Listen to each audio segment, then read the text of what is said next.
Bonjour à tous et bienvenue sur Crypto Signal. Aujourd'hui, on va faire la routine habituelle. On va parler un petit peu d'inflation avec les chiffres du PCE qui sont sortis tout à l'heure.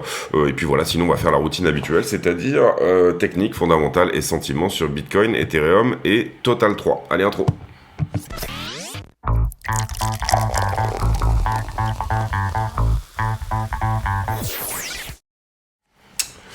Alors, en ce qui concerne la structure en 4 heures, pour le moment, on est toujours dans cette petite tendance haussière ici. On avait fait ce W ici, il a été plus ou moins retesté dans cette zone-là. Ça pourrait retester à nouveau, pourquoi pas?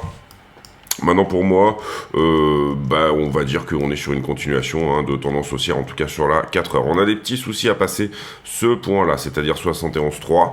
On peut imaginer qu'il y a un petit peu de liquidité qui est garée au-dessus et qui essaye de se défendre. Il va falloir passer au travers si jamais on veut bien entendu rester haussier là-dessus. Attention également parce qu'on attaque un petit peu cette trend-là pour le moment, sur le 4 heures là qu'on est en train de faire actuellement. Est-ce que on a réussi à clôturer le 4 heures qui est ici, donc je pense qu'on peut l'enlever tout simplement. On va peut-être, le 15 minutes en revanche n'a pas l'air d'avoir été clôturé ici à 71 302. Et puis en ce qui concerne le 1 heure, il est au même endroit que le 15 minutes, donc pour le coup on va laisser le 15 minutes. Donc voilà, ce qui refuse pour le moment c'est vraiment ça.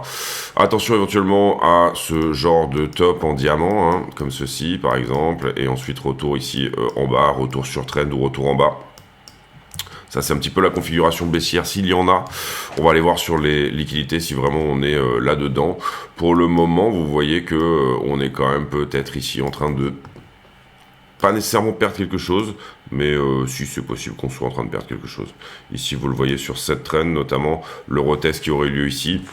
Donc attention à ça, quand on zoome un petit peu, effectivement, il y a une petite configuration baissière là qui se met en place.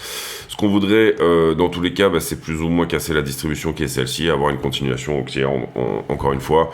En tout cas, c'est plutôt le scénario qu'on joue nous sur la chaîne. Maintenant voilà, rien d'inquiétant tant qu'on reste entre guillemets dans la latéralisation du moment, c'est-à-dire tout simplement quelque chose comme celle-ci. Pour le moment, cet élargissement symétrique de sommet ne prend pas forme, enfin en tout cas on est juste en train vraiment d'anticiper un mégaphone ici, mais on n'a pas encore vraiment la dernière touche en haut, et la cassure bien sûr, ou éventuellement la dernière touche en bas et la cassure. Je rappelle, c'est une figure qui est autour de 50-50, on est globalement à peu près à 56% de sortie haussière de ce genre de figure. Pour le moment en tout cas, on n'a pas la dernière touche en haut qu'il nous faudrait, avec éventuellement une rotation partielle si jamais on voulait sortir de là encore une fois par le haut. Il est possible qu'on soit dans une figure plus grande, c'est-à-dire que la même figure mais qu'elle soit plus grande, c'était notamment quelque chose qu'on avait déjà défendu par le passé, sous-entendu qu'en fait ça soit la 1, la 2, une 3 qui rejette, une 4 un petit peu plus bas autour des 66 et ensuite effectivement nous faire la 5. Voilà, ça c'est vraiment quelque chose qui est possible. C'est pour ça que tant qu'on n'a pas cassé ceci ou cela, on ne... C'est pas qu'on prend pas en compte cette figure, mais en tout cas, on n'active pas les targets pour y aller. On ira faire une conclusion quand on aura regardé le fonda et donc en fin de vidéo sur Ether, BTC. On est toujours dans cette petite distribution pour le moment à peu près sur support. On va le prendre en 4 heures ici.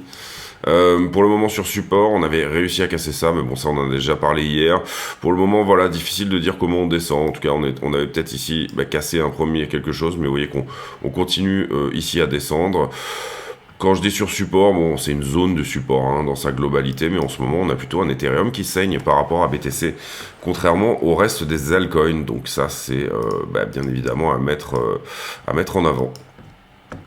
Et puis, en ce qui concerne pour le moment la manière dont on remonte sur Ether, on va dire contre le dollar, c'est pareil, on est sur trend, là, il faut que ça tienne. Si jamais ça ne casse pas cette distribution, malheureusement, ça risque de passer en dessous, mais il y a des chances qu'on continue éventuellement comme ceci. Alors, à voir si on fera un canal, si on fera un biseau. Pour le moment, j'ai dessiné un biseau, mais voilà, à voir la manière dont on monte. Pour le moment, il semblerait plutôt qu'on soit en train de monter en biseau, donc on voudrait vraiment que ça casse également le haut de cette accumulation et que ça accélère plutôt que de rejeter sur une 5 et revenir en bas de la figure, puisque ce type de figure, quand elle s'active, pour le coup, c'est un retour en bas de la figure. On parle d'un biseau ascendant. En tout cas, Ether autour des 3518 et qui a vraiment un petit peu de mal contre Bitcoin, un petit peu de mal à casser cette distribution ici qui montre pas nécessairement ici des très belles dispositions. Le Total 3 est un peu dans une latéralisation lui aussi, Total 3 contre Bitcoin, hein, je le rappelle, on regarde la performance par rapport à Bitcoin ici, mais c'est pareil, on est sur des zones où c'est un peu logique de rejeter, hein. Vous voyez qu'on avait rejeté ici, on avait rejeté là, pour le moment ça rejette une nouvelle fois là, voilà, c'est une résistance, toute cette zone là, donc il va falloir un petit peu de momentum pour la passer, en ce qui concerne les alts, en tout cas, on voit encore une fois, et c'est plus ou moins ce qu'on voit plus ou moins en ce moment tous les jours quand même, un Ether qui souffre, mais les autres alts qui fonctionnent plutôt pas mal contre Bitcoin, donc ça, il faut en tirer des conclusions. Déjà pas forcément de rotation d'Ethereum, enfin pas de rotation BTC vers Ethereum, ou en tout cas elle ne s'est pas du tout enclenchée pour le moment. Et on a entre guillemets, encore une fois, la première altcoin, on va dire la reine des altcoins, on va dire, pour moi c'est même plus vraiment une altcoin, Ethereum, mais on a ici un Ethereum qui est plutôt en souffrance par rapport au reste de ses congénères.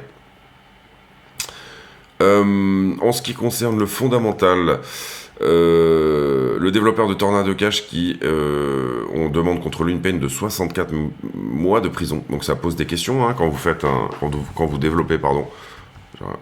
développez un protocole open source, est-ce que c'est nécessairement avec une mauvaise intention hein, puisque là l'idée c'était un mixeur, je le rappelle, pour pouvoir en fait d'une certaine manière blanchir et ou mixer vos Ethereum.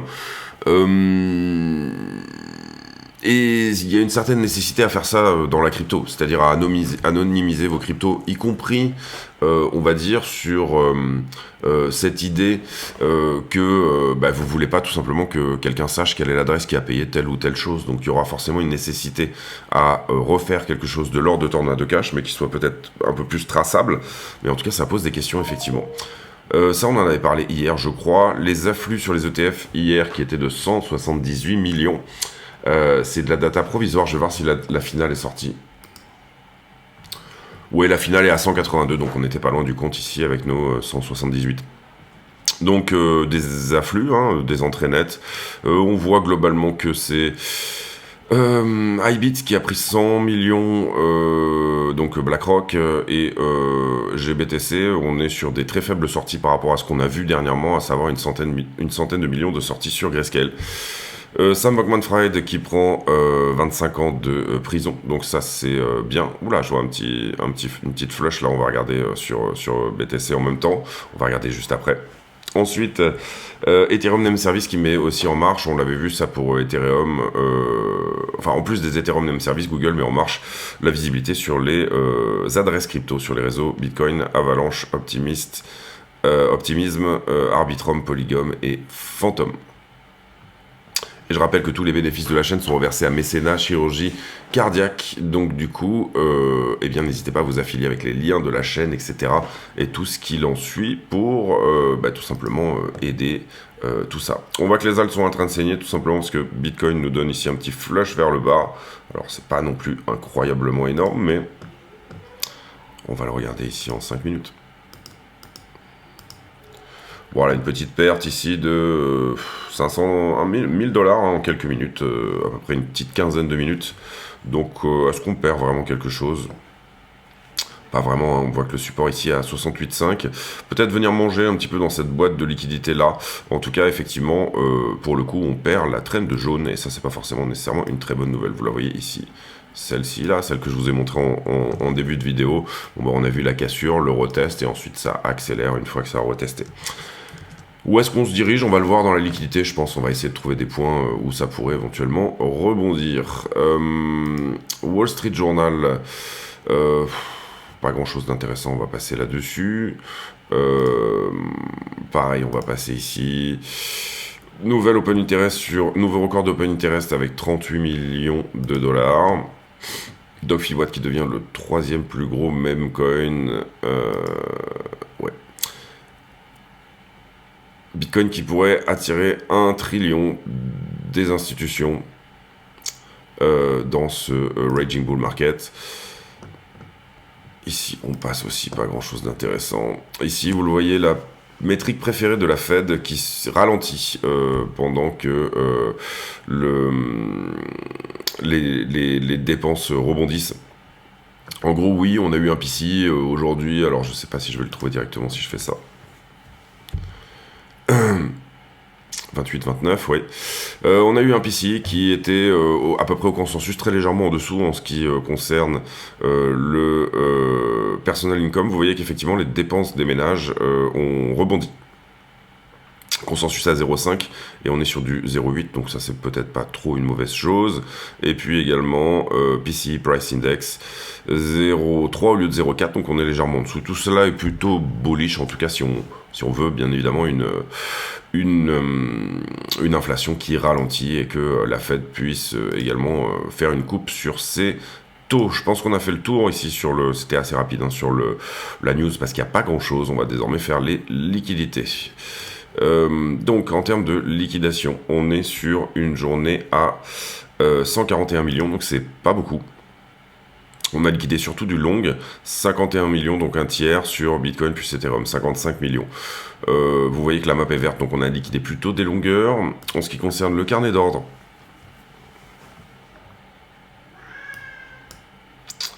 des gros ordres à l'achat qui attendent autour des 68,5, un peu dans la boîte de liquidité ici que je vous avais montré également. Sinon on est plutôt vide à la vente, hein. Tout ça a disparu, a été pris hein, en fait sur cette montée là, mais ensuite on ne s'est pas réellement refaxé sur de la vente ici non plus. Quelques ordres à l'achat ici à 69, 157 bitcoins qui ont à peine été touchés et qui pour le moment semblent avoir permis au prix de trouver rebond, hein. Oui c'est à peu près ça. Ici on a percé 231 bitcoins. Et ici, ça a touché un petit peu, vous le voyez sur cet ordre, il y avait une centaine de bitcoins dans cette zone-là.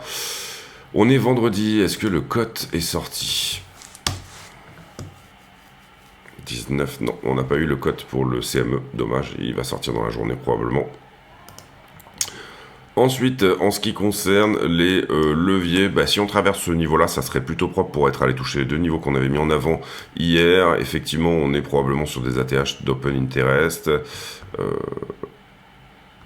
Non, pas pour moi en plus.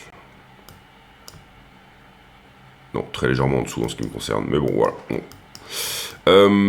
Concrètement, qu'est-ce qu'on a sous les yeux? On a quand même une structure qui latéralise et un funding qui monte, en tout cas au moins jusque là. Donc tout cela était plutôt en faveur peut-être de cette petite chute. Bon, à voir. Et puis ici j'ai une structure qui descend, un funding qui monte, hein, donc on pouvait considérer qu'effectivement là il y avait pas mal de monde à venir chercher.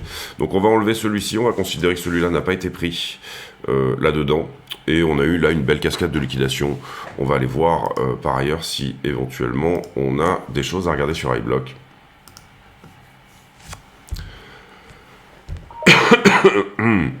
Alors sur iBlock, oui, on pourrait aller un petit peu plus bas. On a cette boîte de liquidité hein, dont on avait parlé bien sûr autour des 68, et ça, il y en a encore une petite partie qui est là bien sûr. On voit qu'il y a deux gros shorts là ici qui sont rentrés, donc probablement là qu'on va remonter à 69,2, un plus à 69,8 pardon, donc ça nous ferait un plus 500 $ par rapport au prix actuel pour éventuellement ensuite venir prendre le bas. Ça va dépendre un petit peu de ce qui se passe dans les prochaines minutes hein, en termes d'open interest. En tout cas on a deux belles positions à prendre ici, encore une fois en faisant ce petit bond de 500 $. Attention à cette position là ici, très légèrement en dessous à 68,8. Sur Ether,